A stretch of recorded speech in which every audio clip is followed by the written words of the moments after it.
Shalom.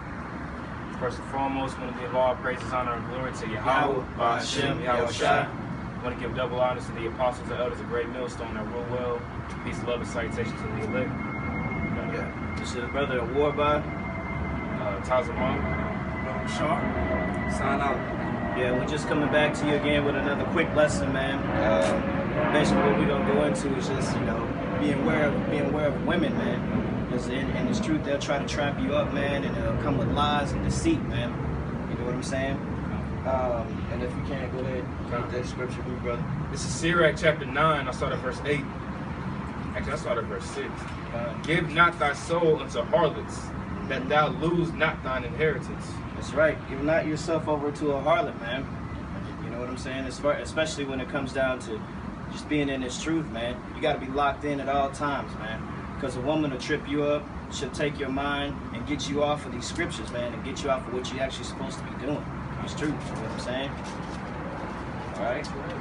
Verse 7. Look not round about thee in the streets of the city, neither wander thou in the solitary places thereof. Yeah. Don't be no whoremonger, man. If you constantly around women all the time, man, your mind is not focused on Yahweh Hashem Yahweh Shai, man. They're going to try to get you to do what they want you to do, man, which is being in the world, man. And that's not what we're here for. You know what I'm saying? And not only that, they'll try to get you to slip up and go off, man. You know what I'm saying? In all different types of aspects, man. And we're going to go into that, Lord willing, here in a minute. Go ahead. All right. Then it says, verse 8, turn away thine eye from a beautiful woman, and look not upon another's beauty. For many have been deceived by the beauty of a woman, for herewith love is kindled as a fire. That's right, man. You gotta think about what you're actually here for, man. Because these women, they got one agenda and one thing on their mind only, man. Themselves, and what they want, man. And they'll do anything and everything to get it. That's just how they are built, man, from the beginning, man. That's how they are. Your woman is not with you, or the woman is not with you on this side, man. They're not here for you. They're here for what they can get out of you and to keep moving. That's it. And if that means for you to go off, or them if that means for them to get what they can get from you, then they're going to do it, man. Regardless of what you can do or what they got for you. You know what I'm saying? Go ahead, brother. Sit not at all with another man's wife, nor sit down with her in thine arms, and spend not thy money with her at the wine. Yeah, because in cases like that, man, you'll go out, you'll be even at your job, or there'll be women that'll be around you, man, and that'll come to you and try to, get on, ask your opinion about things, and then try to ask you to go out and have a drink with them. Knowing good and well, with alcohol and women together, the natural things happen, man. You know what I'm saying? So this whole work wife or work husband thing, that's folly. That's a bunch of bullshit, man. Bottom line, it's adultery. You shouldn't do it. All right, go ahead. Lest thine heart incline unto her, and so through thy desire thou fall into destruction. Yeah, man, you're going to end up sleeping with her, man. You end up popping some other dude's chick, man. All because you were sitting there trying to listen to all of her problems, man. And then when you drink, you natural things happen. You gonna try to take her home. You know what I'm saying? So be mindful and be aware of that stuff, man. All right? Go ahead. This is 1 Esdras 4 and 14.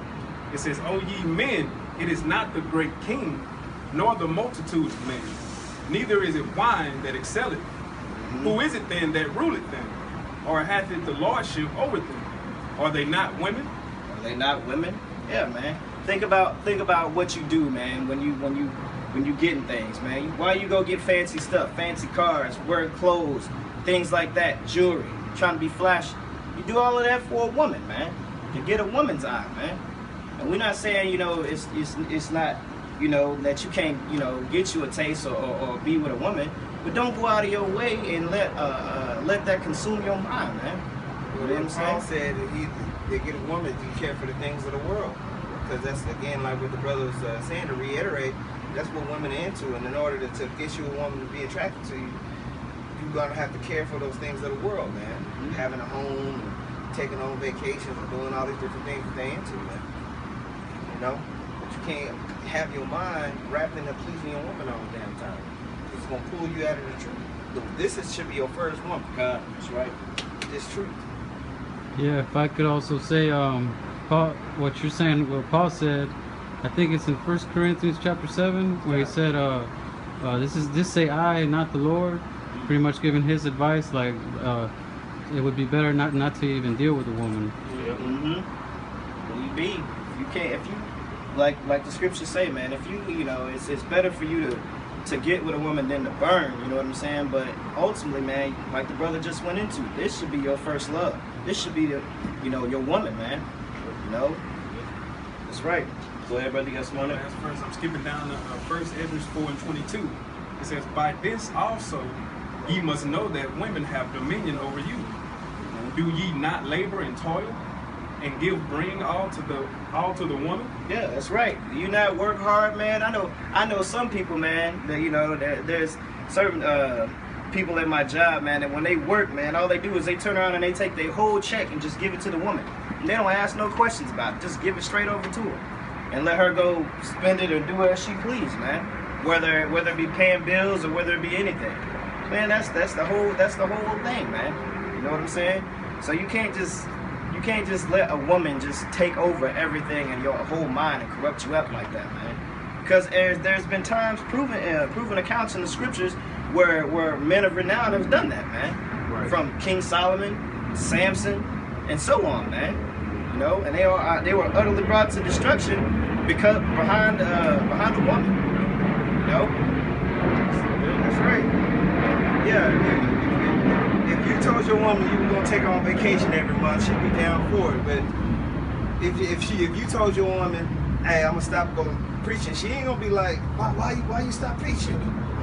No.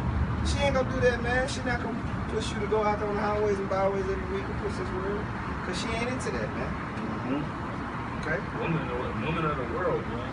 You know what I'm saying? Like that's why it tells you in Job, the 39th chapter, that they depart from wisdom. And that's why they don't understand the reason why we go out and do the things that we do. The way that we speak and our attributes that we have up to the spirit. They just want to follow. They want to follow up under us. But at the end of the day, man, if Trey Songz or LeBron James or some nigga like that in the world was to come down and try to get a man, they'll be the first ones to go.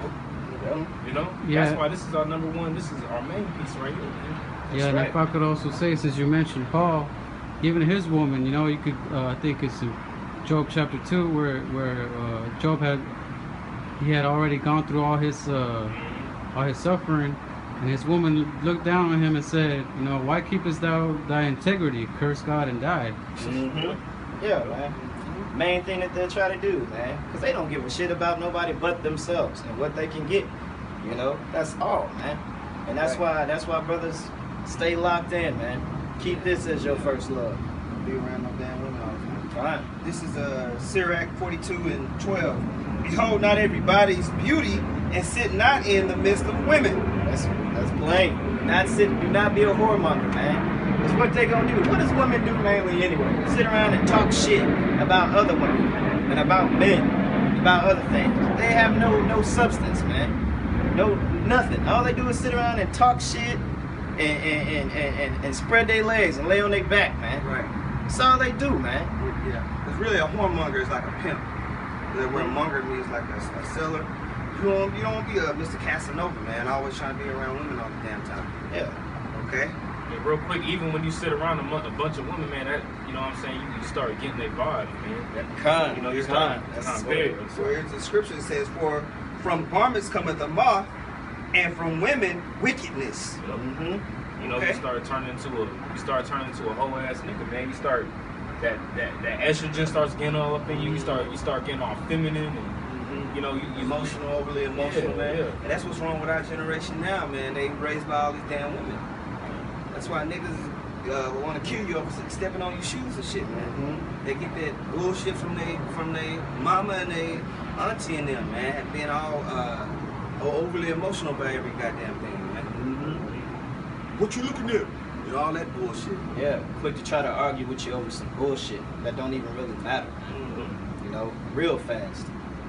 That's right. If I can say something real quick, because we're not saying that it's a bad thing to have some type of emotional charge among the woman, because it's a balance to it. But at the same time, you got to get back into that leadership as a man, man. You shouldn't be allowing your woman, you shouldn't be following your woman. Make her follow you. Make her chase you. Make her chase the things that you doing. Well, we ain't in the time for that. World War III got to pop off, man. Your woman ain't gonna be ready to ride, man. You need to be worried about being a man of the Lord. So you don't need to be up under your woman all the time, man. If you're up under your woman all the damn time, that's a problem. Because you're bringing that weakness around the camp or brothers around you. Yep. Okay? That's just gonna bring some tension. Go ahead. Sirach chapter 25, and I really started verse 13 and jump down. It says, give me any plague but the plague of the heart, and any wickedness but the wickedness of a woman. I'll jump down to verse 16. I had rather dwell with a lion and a dragon than to keep house with a wicked woman. Man. Right.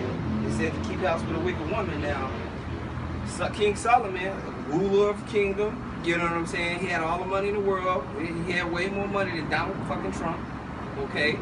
He was ruling armies and nations, man. He had over 1,000 women. He ain't found one that was right. Unless you slave in Babylon 2.0, you found the one woman Solomon couldn't find? No, man. So that's what it says, I'd rather keep house with a lion or a dragon than to keep house with a wicked woman, because all these women are wicked, man. So it would behoove you to not spend so much time with your woman all the time, man. Yep. She gonna put that weak nature on you. Go ahead. I'm going to jump down to verse 19. All wickedness is but little to the wickedness of a woman. Let the portion of a sinner fall upon her. Right. Because women idolize their damn selves. They think they are the god of their own universe, man. That's why they into so many vain, empty things. And all that energy is going to, you're going to consume all